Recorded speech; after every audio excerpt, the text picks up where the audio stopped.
আসসালামু আলাইকুম ওয়া রাহমাতুল্লাহি ওয়া বারাকাতুহু। আমার সকল দিনে ভাই মেরা গলার আওয়াজটা একটু পরিবর্তন হয়ে গেছে। গত দুদিন আগে টানা 2 ঘন্টা কথা বলার কারণে গলার আজকে আল্লাহ পাকের রহমত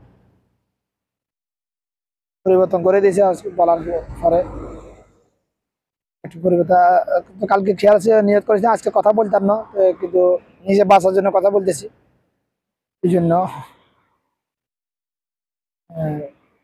যেটা আল্লাহ পাক আমাকে সামান্য যতটুকু এলেম দিয়েছে এই পর্যন্ত, সেটা পরিবেশে যেটা বুঝতে পারলাম আমার 30 বছর এলেম গ্রহণ করা থেকে, মানুষ এবং শয়তানের মধ্যে শুধুমাত্র আমি একটা পার্থক্য পাইছি ভাই। আপনারা যদি একের অধিক পার্থক্য পান আমাকে জানাইয়েন, ইনশাল্লাহ অসুবিধা নেই। আমার কথাগুলো যদি শরীয়ত সম্মত হয়, কোরআন হাদিস সম্মত হয়, সুন্নাহ সম্মত হয়, তাহলে লাইক করবেন, তাহলে ডিসলাইক করবেন। কমেন্ট করার দরকার নেই, কমেন্ট করার সময় নেই আমার। এখন আপনারা লাইকও করলেন না, ডিসলাইক, আমি কিভাবে বুঝবো আমার যে কথাগুলো হক না বাতিল? আমি কিভাবে বুঝবো? বুঝতে তো হবে। আমার দোষটা আমি দেখবো না, আপনারা দেখবেন ভাই। মানুষ নিজের দোষ দেখে না ভাই, শুধু শুধু গুণ দেখে। এটা হচ্ছে মানুষের চরিত্র, সৃষ্টিগত ভিতরে কি কিছু করার আছে ভাই। যেটা বলছে মানুষ এবং শয়তানের মধ্যে শুধু পার্থক্য একটাই, খালি পার্থক্য আছে শুধু একটা ভাই, আর কোনো পার্থক্য নাই। প্রমাণ, মানুষের সৃষ্টি হয়েছে ভুল করার ফিতরতের উপর। ভুল করবে এবং ভুলে যাবে, এই দুটা মানুষের সৃষ্টিগত ফিতরত। এগুলো মানুষের ভুল না, পাপ না। এটা ভুল করা মানুষের জন্য পাপ না। তো ভুল করে স্বীকার না করা, ভুল করলে করা পাপ না। ভুল করাটা আল্লাহ সবচেয়ে বেশি তখন খুশি হয় যখন কোনো এক আদম সন্তান ভুল করে, পরপরে আল্লাহ আমি তো জানা করে ফেলেছি, আমি তো চুরি করে ফেলেছি, আমি তো অমুকে গালি দিয়ে ফেলেছি, তুমি আমাকে মাফ করে দিও। আল্লাহ তখন সবচেয়ে বেশি খুশি হয়। কেন? যে আমার বান্দা স্বীকৃতি দিয়েছে আমি আছি, তার মালিক একজন আছে, এটা স্বীকৃতি দিছে। আমি আরশে আজিমে আছি, ওয়াসিয়াকুল সামাওয়াতি ওয়াল আরদ। আমি আরশে আজিমে আছি। আয়াতুল কুরসির ফজিলত একটা এর কারণে খালি এত বেশি। আল্লাহ আয়াতুল কুরসিতে আল্লাহ পাকের সিফাতির নামগুলো আছে, এবং এখন যে এটা শুনাইছি এটার কারণে আয়াতুল কুরসির এত ফজিলত। ওয়াসিয়া কুরসিয়ুহুস সামাওয়াতি ওয়াল আরদ, এটার কারণে এত ফজিলত আয়াতুল কুরসি। ফজিলত বর্ণনা করা শেষ করার ক্ষমতা কারণ নাই। আল্লাহ পাক এই জন্য বেশি খুশি হয় যখন আল্লাহ কোনো বান্দা পাপ করবে, মাপ চাইবে, তখন আল্লাহ কোনো বান্দা যদি পাপ করে মাপ চায়, পাপটাকে পূর্ণ পরিবর্তন করে দেয়। আল্লাহ পাকের রহমত দেখুন। আহার দুনিয়াতে যদি আপনি কোথাও চাকরি করছেন, আপনি যদি কাজে ফাঁকি দেন, চাকরি থেকে নট করবে না, কিন্তু বেতন দিবে না। আর আল্লাহ পাকের আপনি ভুল যদি স্বীকার করেন, আল্লাহ পাক আপনাকে মাফও করে দিবে, আবার নেকিও দিবে আপনাকে। এটা কেমন কথা ভাই? মানুষের মধ্যে এমন চরিত্র আছে নাই, আদম সন্তানের মধ্যে নাই। এটা আমরা আল্লাহ পাকের কুদরতি ফিতরত। এটা পাপ করে যদি পাপ স্বীকার না করে, মানুষের ফিতরত হলো ভুল করবে, ভুল স্বীকার করবে। বাবা আদম মা হাওয়া জান্নাতে ভুল করেছিল, দুনিয়াতে এসে ভুল স্বীকার করেছে, আল্লাহ পাক মাফ করে দিয়েছে। মাফ চাইছে কিভাবে? ওই যে দোয়া মাজুরা, আল্লাহুম্মা ইন্নী যালামতু নাফসি যুলমান কাসীরা ওয়ালা ইয়াগফিরু যুনুবা ইল্লা আনতা ফাগফিরলি মাগফিরাতাম মিন ইনদিকা ওয়ারহামনি ইন্নাকা আনতাল গাফুরুর রহিম। শেষের শব্দটার মানে যদি বুঝতেন আপনারা,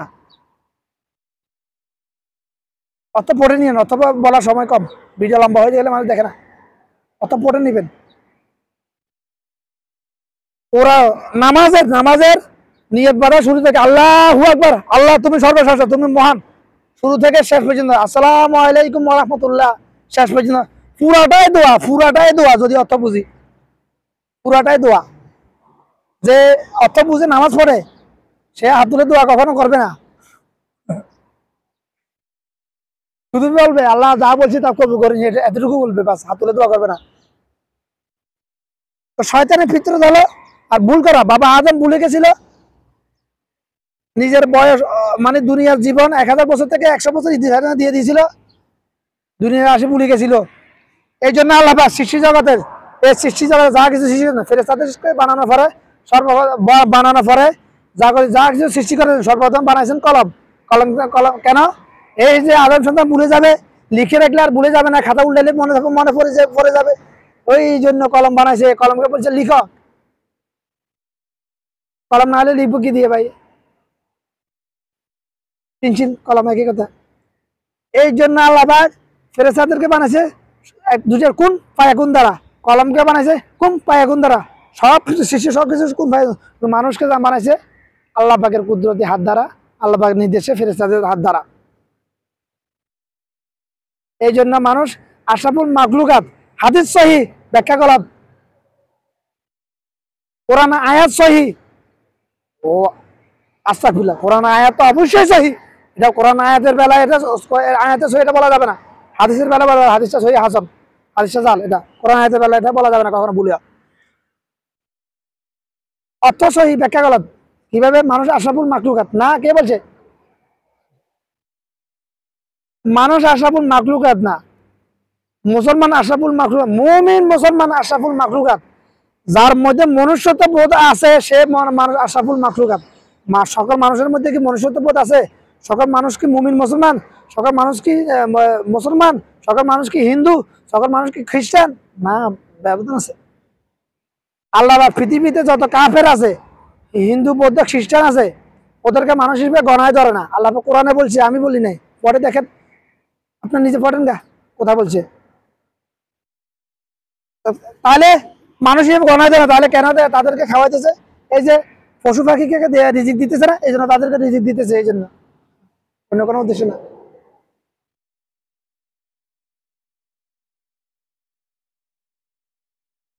আবার সৃষ্টিগত জন্মগত ফিতরতের উপর, মানে জন্মের পরে সবাই ইসলামী ফিতরতের উপর, ইমানি আকীদার উপর জন্মগ্রহণ করে, এটা জানেন সহিহ হাদিস। অর্থাৎ যারা হিন্দু খ্রিস্টান বৌদ্ধ ইহুদি নাসারা করে জন্ম হয়, নাবালেগ হওয়ার আগে যদি দুনিয়া থেকে চলে যায়, তারা ইসলামী ফিতরতের উপর দুনিয়াতে এসে ইসলামী ফিতরতের উপর দুনিয়াতে চলে থেকে গেছে, তারা জান্নাতি সবাই। বিনা হিসাবে জান্নাতি না, হিসাব নিয়ে ওটা আমার বলার দরকার নাই, দেখার বিষয় আল্লাহ জানে, এটা আল্লাহর হক। তবে তারা জান্নাতে, এটা আমার রাসূল বলছে, সহিহ হাদিস এটা। আপনারা মনে করেন হিন্দু বাড়িতে জন্ম নিলে সবাই জাহান্নামী? না, ভুল। যারা পানিতে ছোটবেলায় বালে খাবার আগে মারা যায়, তারা জাহান্নামী না। আবার মনে করেন আমরা মুসলমান মনে করি, মা বাপ মুসলমান, আরে আমি মুসলমান, তো কে মুসলমান? তুই মুসলমান। আমার ইমান রড সিমেন্টে ডালা করে দেওয়া হয়েছে, যেরকম বিল্ডিং এর বেজ জ্বালা করা হয়। আমার ইমান কেমনে কিভাবে যায়? আবার ইমান কেমনে যায়? আবার ইমান যায় আসে। আমার রাসূল বলছেন, কালা রাসূল সাল্লাল্লাহু আলাইহি ওয়াসাল্লাম, আমার উম্মত রাত্রে মুমিন সকালে কাফের, সকালে মুমিন রাত্রে কাফের। এই জন্য আমার উম্মত যেন যখনই ঘুমাতে যাবে কালিমা ইমান না ঘুমায়, লা ইলাহা ইল্লাল্লাহু মুহাম্মাদুর রাসূলুল্লাহ, আউযু বিল্লাহি মিনাশ শাইতানির রাজিম, বিসমিল্লাহির রহমানির রহিম, কুল হু আল্লাহু আহাদ আল্লাহু সামাদ লাম ইয়ালিদ ওয়া লাম ইউলাদ ওয়া লাম ইয়াকুল লাহু কুফুয়ান আহাদ। দুইটারই অর্থবোধ একই, সারাংশ সারমর্ম দুইটার একই। ব্যাখ্যা বাপ সম্পাদন দিয়ে গেলে অনেক সময় ব্যাপার সম্ভব না এখন। ইনশাআল্লাহ আল্লাহ যদি তৌফিক দেন অনেক সময় দিব। তাহলে আশা করি বুঝতে পারেন মানুষ আর শয়তানের মধ্যে পার্থক্য কি। মানুষ ভুল করবে, ভুল স্বীকার করবে, মানুষ ভুলে যাবে। শয়তান ভুল করবে, ভুল স্বীকার করবে না, কিন্তু শয়তান কখনো ভুলে না। শয়তান কখনো ভুলে না।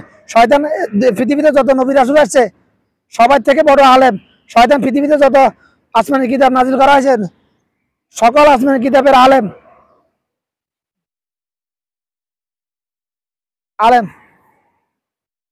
পৃথিবীতে যত বড় আলেম, মানে কোরআন হাদিসের বিষয়ক, শয়তানের তত বড় শ্রদ্ধা তার পিছনে লেগে থাকে, তাকে পথভ্রষ্ট করার জন্য, তাকে তার কলমে ধোঁকা দেওয়ার জন্য।